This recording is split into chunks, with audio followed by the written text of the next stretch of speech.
Mambo vipi mpenzi mtazamaji wa Daily News Digital? Leo tutaangalia mambo ya kuzingatia ukiwa unajiandaa kwenda kwenye usaili au interview, tukijikita kwenye muonekano.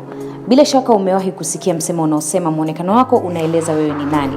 Kwa wabobezi katika tasnia ya ajira, muonekano wako ni sehemu ambayo ina marks zake, kwani wanaamini muonekano wako unakuelezea namna ulivyo na tabia pia. Hivyo ni muhimu sana kutilia maanani swala la kuwa na muonekano maridadi ambao hautawapa wakati mgumu wahusika wa interview unayokwenda kukupa nafasi ya kazi au hata kuhifadhi jina lako kwa wakati mwingine.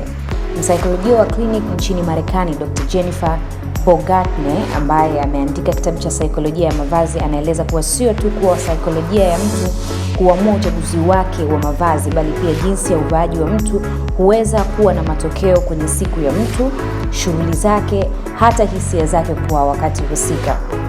Kwa utangulizi huo, tuende moja kwa moja kwa vitu vya kuzingatia kimuonekano kabla ya kwenda kwenye usaili. Cha kwanza kabisa ni kufanya utafiti na kujua utamaduni wa ofisi husika. Hii ni muhimu kwani hukusaidia kujua ni namna gani itakupasa kuvaa kwenye siku ya interview. Japokuwa kampuni na mashirika mengi huwa na utaratibu wa kuvaa kiofisi, yapo pia makampuni mengine ambayo hayafanyi hivyo.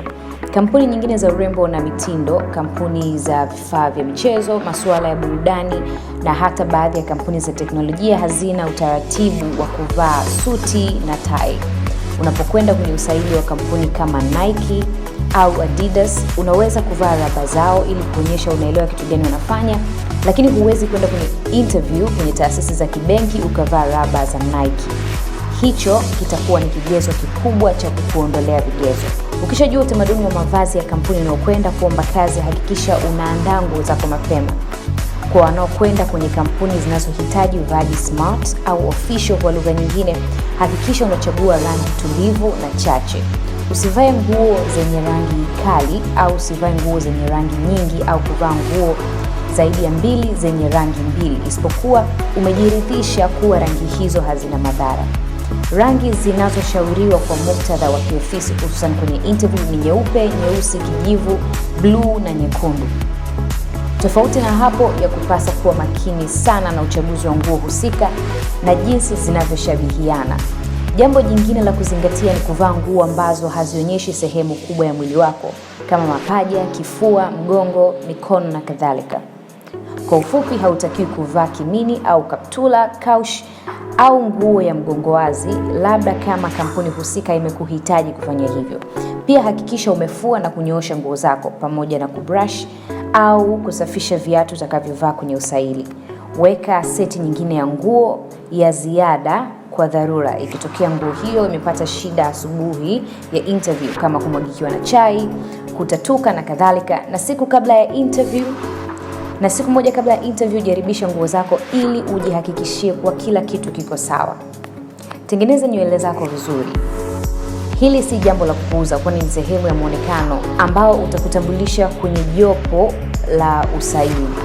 Ni muhimu kuhakikisha nywele zako ziko kwenye muonekano mzuri. Kwa wanaume, hakikisha umenyoa nywele pamoja na ndevu, na kwa wanawake hakikisha nywele zako ni safi, ziwe zimesukwa au hazijasukwa. Kama unakwenda kwenye interview unayohitajika kuwa nadhifu, hakikisha hujasuka nywele za rangi nyingi kama rasta za rangi nyeupe na nyeusi au kijani, na hakikisha aidha rasta ulizosuka au nywele zako kabisa zimebanwa nyuma au kwa namna ambayo uso wako utaonekana vizuri. Usiende nywele zako zikiwa zimening'inia. Usipake manukato makali. Hili pia ni suala la msingi kuzingatia unapojiandaa kwenda kwenye interview. Jipulizie manukato kidogo, au kwa siku hii moja usijipulizie kabisa. Inawezekana unapenda perfume au spray unayotumia, lakini yawezekana moja kati ya wanaokufanyia interview kwenye interview hiyo unayojiandaa kwenda ana allergy ya harufu au ana kumbukumbu nayo mbaya. Ikitokea mwanajopo kwenye usahili hana kumbukumbu nzuri na perfume uliojipulizia, pindi tunapoingia kwenye chumba cha interview anaweza akaanza kukohoa au kupiga chafya, hata kulazimika kuondoka au hata wakuondoe wewe. Moja kwa moja hii inaweza kuathiri alama zako katika usaili, kwani huenda nawe kiwango chako cha ujasiri kikapungua na hata kukufanya upanic wakati wa kujibu maswali. Usivae urembo mwingi. Hakikisha kwa siku hii muhimu unavaa vitu vya muhimu tu. Usivae urembo ambao huwa unavaa ukienda kwenye sherehe za usiku au party ya beach.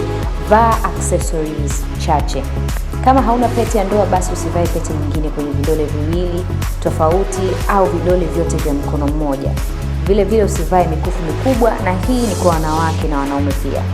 Iwapo unataka kuvaa mkufu, basi vaa mdogo na usio na mbwembwe nyingi na usio ashiria mambo yoyote ya kiimani. Pia kumbuka kuvaa hereni au bangili zisizo na mambo mengi. Kuwa simple lakini pendeza.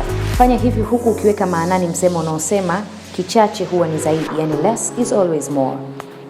Pumzika vya kutosha siku moja kabla ya interview. Kwenye siku hii hakikisha unapata muda mzuri wa kulala usiku ili uamke mwili wako ukiwa fresh na tayari kuikabili siku mpya na majukumu yake.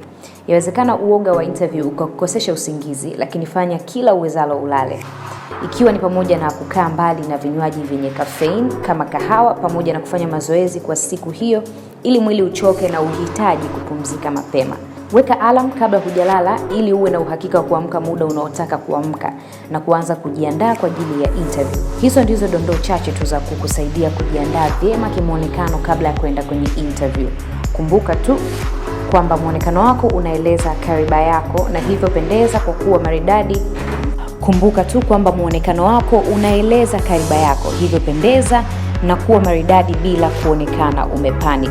Tutaendelea kuletea kipindi hiki na vingine vingi kupitia YouTube channel yetu ya Daily News Digital, lakini pia endelea kutembelea tovuti zetu za Habari Leo na Daily News na kurasa zetu za mitandao ya kijamii Instagram, Facebook pamoja na Twitter.